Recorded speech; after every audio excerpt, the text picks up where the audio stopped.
Assalamualaikum warahmatullahi wabarakatuh. Perkenalkan, nama saya Hendika Elvinanda dari kelas 1 NA, Prodi D3 ADM Bisnis. Sini saya akan menjelaskan materi tentang P Bisnis. Yang pertama adalah langkah-langkah untuk mendirikan sebuah badan usaha dengan contoh mendirikan perseroan terbatas atau PT. Langkah-langkah mendirikan badan usaha yaitu 1. Riset pasar. Lakukan analisis untuk memahami kebutuhan pasar, potensi pelanggan, dan kompetisi di bidang usaha yang akan dijalankan.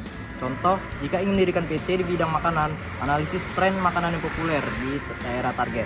Yang kedua, buat rencana usaha. Susun rencana bisnis yang mencakup visi, misi, analisis SWOT, strategi pemasaran, dan proyeksi keuangan. Contoh, rencana bisnis untuk restoran yang menjelaskan menu, lokasi, strategi promosi, dan estimasi pendapatan. Yang ketiga, pilih nama perusahaan. Pilih nama yang sesuai dan unik untuk usaha Anda, serta pastikan tidak melanggar hak cipta atau merek dagang orang lain. Contoh, nama restoran Cita Rasa Nusantara. Bisa diajukan untuk pendaftaran. Yang keempat, buat akta pendirian. Buat akta pendirian yang disusun oleh notaris. Akta ini berisi anggaran dasar yang mengatur operasional perusahaan. Contoh, akta yang menjelaskan struktur organisasi kepemilikan dan tujuan usaha restoran. Yang kelima, daftarkan perusahaan. Daftarkan perusahaan ke Kementerian Hukum dan Hak Asasi Manusia untuk mendapatkan pengesahan badan hukum. Contoh, mengajukan dokumen akta pendirian ke Kementerian Hukum untuk mendapatkan SK atau surat keputusan. Yang keenam, dapatkan NPWP. Daftar untuk mendapatkan nomor pokok wajib pajak NPWP di kantor pajak setempat agar usaha Anda terdaftar secara resmi. Contoh, mengisi formulir pendaftaran NPWP untuk perusahaan. Yang ketujuh, perizinan usaha. Dapatkan izin usaha yang diperlukan dari instansi terkait sesuai dengan jenis usaha yang dijalankan. Contoh, mengajukan izin usaha restoran dan izin lingkungan ke dinas terkait. Yang kedelapan, pembukaan rekening bank. Buka rekening bank atas nama perusahaan untuk memudahkan transaksi keuangan. Contohnya, membuka rekening di bank yang dipilih untuk transaksi bisnis restoran.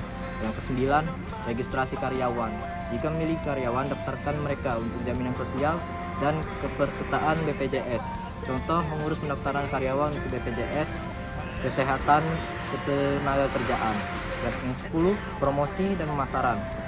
Setelah sesuai legalitas terpenuhi, lakukan promosi untuk memperkenalkan usaha kepada masyarakat. Contoh, menggunakan media sosial dan event pembukaan untuk menarik perhatian pelanggan. Yang kedua, untuk memudahkan memulai kegiatan usaha, berikut beberapa langkah yang dapat dilakukan. Yang pertama, buat rencana bisnis yang jelas. Rencana bisnis yang terperinci akan membantu Anda memahami visi, misi, target pasar, dan strategi yang perlu diterapkan. Contoh, buat dokumen yang mencakup analisis pasar, proyeksi keuangan, dan strategi pemasaran. Yang kedua, pilih struktur usaha yang sesuai. Tentukan jenis badan usaha yang paling sesuai dengan tujuan dan skala usaha Anda, seperti PT, CV, atau usaha perorangan. Contoh, jika Anda ingin usaha kecil dengan tanggung jawab terbatas, pertimbangkan untuk mendirikan PT. Yang ketiga, gunakan jasa konsultan. Jika diperlukan, gunakan jasa konsultan untuk membantu dalam proses pendirian dan pemahaman peraturan yang berlaku. Contoh, konsultan bisnis bisa membantu memutuskan rencana dan proses perizinan. Yang keempat, ada networking. Bergabung dengan komunitas bisnis atau organisasi yang relevan untuk membangun jaringan dan mendapatkan dukungan. Contoh, ikut seminar atau workshop yang diadakan oleh asosiasi bisnis lokal. Yang kelima, siapkan modal yang cukup. Tentukan sumber modal yang akan digunakan, baik itu dari tabungan pribadi, pinjaman, atau investor. Contoh, buat perhitungan kebutuhan modal untuk memulai usaha dan rencana pengembalian investasi. Yang keenam, dapatkan semua izin dan legalitas.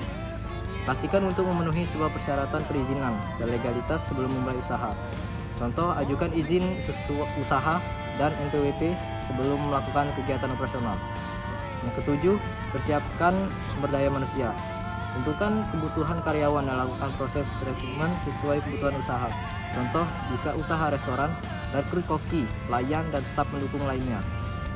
Yang ketiga adalah perbedaan antara proses pendirian koperasi sebagai badan hukum dan pendirian usaha lainnya seperti PT sebagai badan hukum. 1. Dasar hukum koperasi berdasarkan Undang-Undang Nomor 25 Tahun 1992 tentang keoperasian yang menekankan prinsip-prinsip koperasi seperti keanggotaan sukarelawan dan demokrasi. PT berdasarkan Undang-Undang Nomor 40 Tahun 2007 tentang perseroan terbatas dan mengatur struktur kepemilikan saham dan tanggung jawab pemilik. Yang kedua, anggota dan pemilik. Koperasi dibentuk oleh kelompok orang yang memiliki tujuan bersama. Setiap anggota memiliki hak suara yang sama, terlepas dari jumlah modal yang disetorkan. PT dimiliki oleh pemegang saham dan pengambilan keputusan biasanya didasarkan pada proporsi saham dan yang dimiliki. Yang ketiga, tujuan dan fokus. Koperasi tujuan utamanya adalah kesejahteraan anggota dengan fokus pada pelayanan dan manfaat bagi anggota. PT tujuannya adalah mencari keuntungan dan meningkatkan nilai bagi pemegang saham. Keempat, modal dan pembiayaan. Koperasi modal berasal dari iuran anggota, simpanan dan pinjaman. Tidak ada kepemilikan saham yang diperjualbelikan. Sedangkan PT modal berasal dari saham yang dibeli oleh pemegang saham. Saham bisa diperdagangkan di pasar. Yang kelima, pengelolaan. Koperasi dikelola secara demokrasi di mana keputusan diambil melalui rapat anggota. Sedangkan PT dikelola oleh direksi yang dipimpin oleh pemegang saham dengan keputusan yang lebih cenderung terpusat. Yang keempat, pendirian sebuah yayasan memiliki maksud dan tujuan spesifik, terutama dalam konteks sosial, pendirian, dan kemanusiaan. Berikut adalah penjelasan mengenai maksud dan tujuan pendirian yayasan.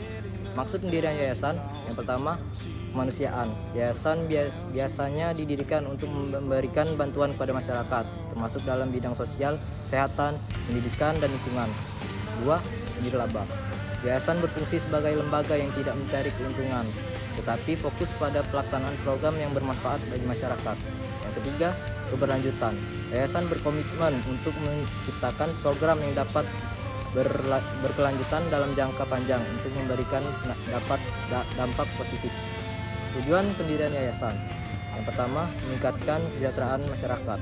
Yayasan bertujuan untuk membantu kelompok masyarakat yang kurang beruntung melalui berbagai program dan kegiatan. Contoh, program pemberian bantuan bagi anak yatim, penyediaan layanan kesehatan gratis, atau pelatihan keterampilan. Yang kedua, pendidikan dan pelatihan. Banyak yayasan yang fokus pada peningkatan akses pendidikan dan pelatihan keterampilan bagi masyarakat. Yang kelima, mengembangkan usaha atau kegiatan bisnis memerlukan kolaborasi dengan berbagai pihak. Berikut adalah pihak-pihak yang patut dihubungi. Yang pertama, pemerintah dan instansi terkait.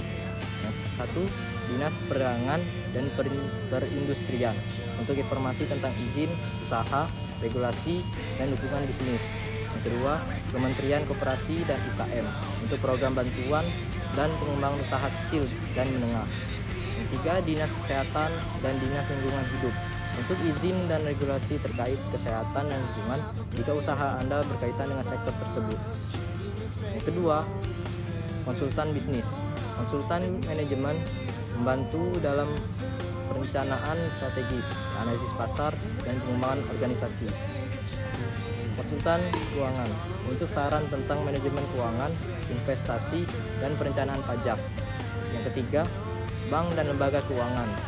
Bank untuk membuka rekening bisnis, pinjaman modal, usaha, dan layanan perbankan lainnya.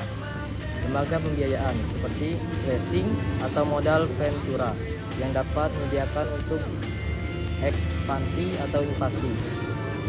Yang keempat, investor dan pemodal. Yang pertama, investor pribadi, individu yang mencari peluang investasi dalam bisnis yang menjanjikan. Yang kedua, angel investor atau venture kapitalis untuk pendanaan dalam bentuk ekuitas atau dukungan modal bagi usaha yang sedang berkembang. Kelima, rekan bisnis dan mitra. Yang pertama pemasok dan distributor untuk memastikan ketersediaan bahan baku dan distribusi produk yang efisien. Yang kedua, pihak ketiga seperti perusahaan logistik untuk membantu dalam mengirimkan dan mendistribusikan barang. Yang keenam, komunitas dan jaringan bisnis. Pertama, asosiasi bisnis bergabung dengan asosiasi yang relevan untuk mendapatkan informasi, pelatihan, dan peluang networking. Yang kedua, komunitas lokal membangun hubungan dengan komunitas tempat untuk mendukung usaha dan meningkatkan reputasi. Yang ketujuh, media dan public relation. Pertama, media sosial untuk mempromosikan usaha, menjangkau pelanggan baru, dan membangun merek. Yang kedua, jurnalis dan blogger untuk mendapatkan liputan media dan meningkatkan visibilitas usaha. Sekian penjelasan materi dari saya. Apabila ada kekurangan, mohon dimaafkan, dan pada Tuhan saya mohon ampun. Wassalamualaikum warahmatullahi wabarakatuh.